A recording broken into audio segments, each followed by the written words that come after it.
सुप्रभात प्यारे बच्चों, नैतिक शिक्षा विषय में आपका स्वागत है। आज हम पाठ 8 पढ़ेंगे जिसका नाम है शिव कौन है, मृत्यु क्या है। तो आप बच्चों ने ढंग से सुनना है और समझना है। बीच में जो भी कठिन शब्द आएंगे उनके अर्थ मैं आपको साथ साथ बताती जाऊंगी, तो ढंग से सुनना आपने, ठीक है। तो चलो अब हम पाठ पढ़ते हैं।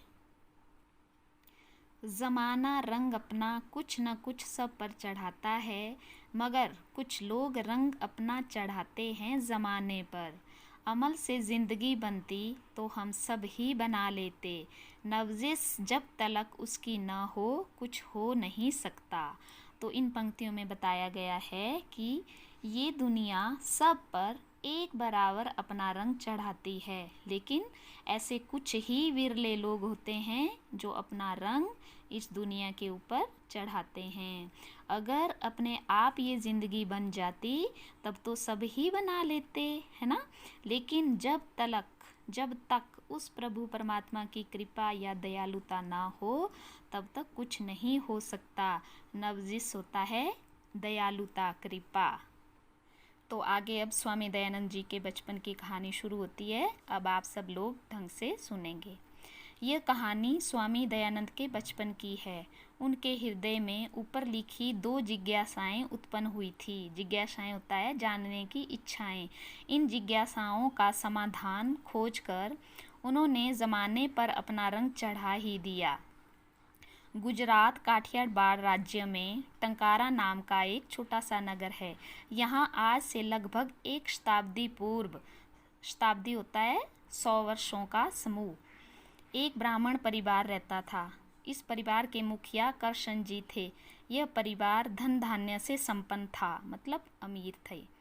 करशन जी शिव भक्त थे। उनके घर फागुन कृष्णा दशमी संबत, अब ये देवनागरी में लिखा है ना बेटा, इसको बोलेंगे 1881। यहाँ आप लिख लेना 1881, विक्रमी सन 1824 में एक बालक ने जन्म लिया जिसका नाम मूल शंकर रखा गया। किसी को क्या पता था कि यह बालक संसार को जीवन ज्योति प्रदान करेगा, पाखंडों में फंसे हुए लोगों को ज्ञान का प्रकाश देकर सन्मार्ग पर चलाएगा। पिता पौराणिक परिपाटी के शिव भक्त थे, अतः वे पुत्र को भी अपने जैसा ही शिव भक्त बनाना चाहते थे। वे उसे बचपन से ही शिव पुराण की कथाएं सुनाया करते थे।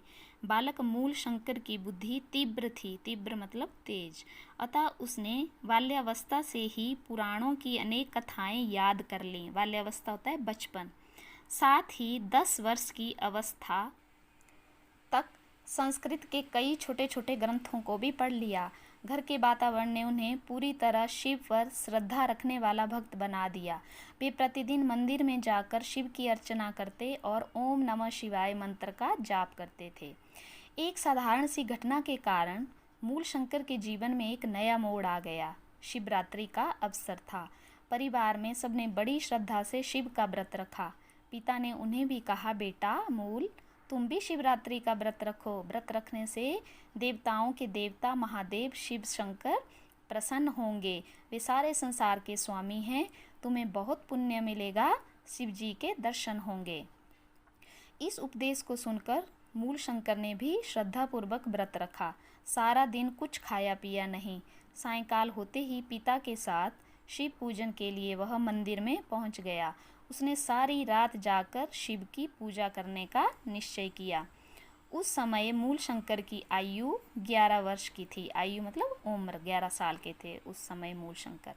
दिन भर निराहार रहकर मूल शंकर ने शिव पुराण की कथा सुनी। निराहार होता है बिना खाए पिए।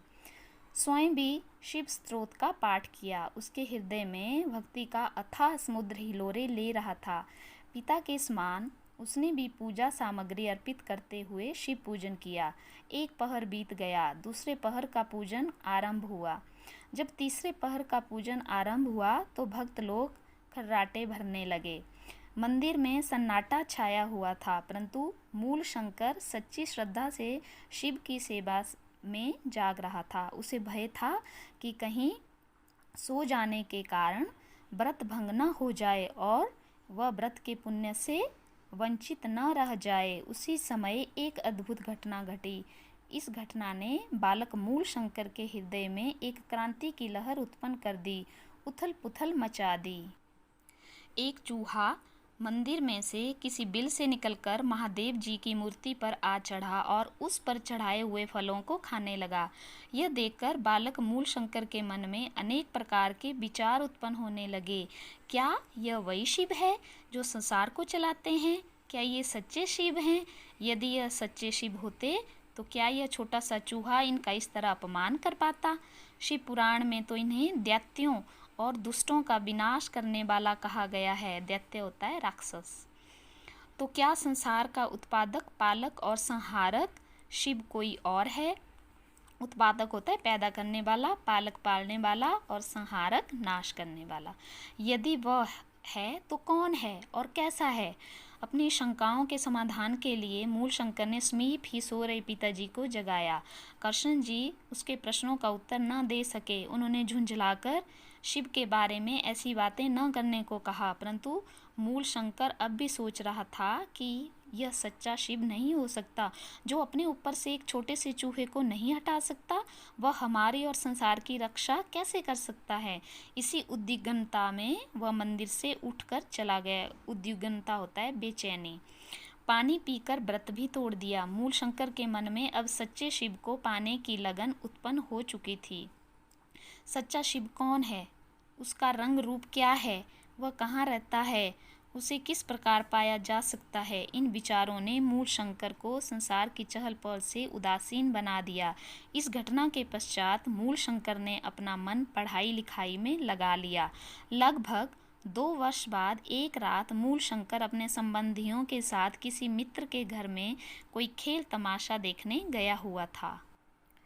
वहीं उसे पता चला कि उसकी बहन को हैजा हो गया है। हैजा एक बीमारी होती है, इंग्लिश में बोलते हैं ना कॉलरा, वो हैजा बीमारी होती है। वह तुरंत घर लौटा। वैद्यों ने उसकी बहन को बचाने के लिए पूरा जोर लगाया, परंतु वह बच न सकी।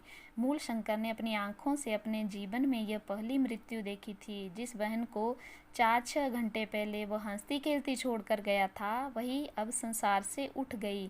घर के लोगों ने रोना पीटना शुरू कर दिया, परंतु मूल शंकर दीवार से लगा हुआ चुपचाप मृत्यु के संबंध में सोचता रहा।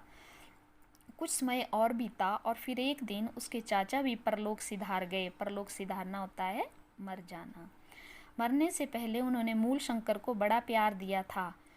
उनके मरने पर मूल शंकर भी फूट फूट कर रोया, जबकि बहन के मरने पर वह सोचता ही रहा था। बहन की मृत्यु पहला धक्का था, चाचा की मृत्यु दूसरा धक्का बन गई। वह सोचने लगा, यह सब क्या है? क्या सभी को एक ना एक दिन मरना है? क्या मैं भी ऐसे ही मर जाऊंगा? आखिर मृत्यु है क्या? क्या मनुष्य इससे मुक्त नहीं हो सकता? मूल शंकर को वैराग्य होने लगा। वह घर बार छोड़कर सच्चे शिव को खोजने और मृत्यु का हल ढूंढने के लिए घर से निकल गया। मूल शंकर ही बाद में स्वामी दयानंद के नाम से प्रसिद्ध हुआ। तो जो स्वामी दयानंद सरस्वती जो बने, ये उनके बचपन का नाम था मूल शंकर। तो बच्चों, इस तरह से आप सब ने ये हमारा पाठ 8 शिव कौन है, मृत्यु क्या है, अच्छे से पढ़ना और समझना है। धन्यवाद। आपका दिन मंगलमय हो।